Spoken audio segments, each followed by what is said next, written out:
बहुत कम लोग जानते हैं कि दुनिया की दूसरी सबसे पुरानी मस्जिद भारत में है। और असल में यह मुजिरिस के स्थल से बहुत दूर भी नहीं है। इसे चेरामन मस्जिद कहा जाता है।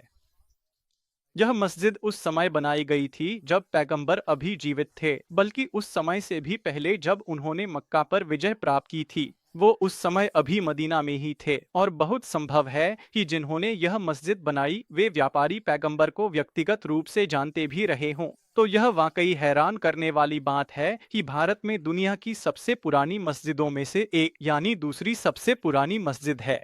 जैसा कि मैंने कहा, इसी क्षेत्र में दुनिया का सबसे पुराना लगातार बसा हुआ यहूदी समुदाय भी है जो लगभग इसी इलाके से हैं। यह दुनिया की सबसे पुरानी ईसाई आबादियों में से एक भी है जो संयोग से मुजरिस क्षेत्र के आसपास ही है। संत थॉमस वास्तव में भारत आए थे या नहीं, इस पर कुछ विवाद है, लेकिन यह कहना उचित होगा कि शुरुआती ईसाई बहुत ही पहले भारत आए और यहाँ बस गए। उनके साहित्य का अधिकांश हिस्सा सिरियक भाषा में लिखा गया था, जो अरामाइक के बहुत करीब है। अरामाइक जो वह भाषा थी जिसे यीशु स्वयं भी इस्तेमाल करते थे। तो यह समुदाय, और मैं आपको बता रहा हूं कि यह सिर्फ केरल के कुछ जिलों की एक छोटी सी बात है। ऐसी ही कहानियां पूरे तट के साथ साथ उत्तर की ओर भी सुनाई जा सकती हैं। मतलब अलग अलग समुदाय अलग अलग समय पर यहाँ आए।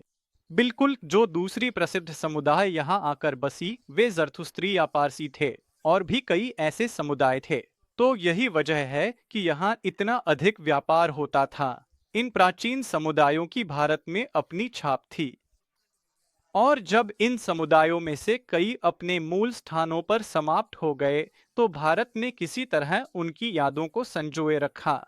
और पिछले 2-3 वर्षों में सीरिया में सीरियाई ईसाई समुदाय के विनाश के साथ अब यह कहना उचित है कि भारत में सीरियाई ईसाई समुदाय अब दुनिया का सबसे पुराना सतत ईसाई समुदाय है।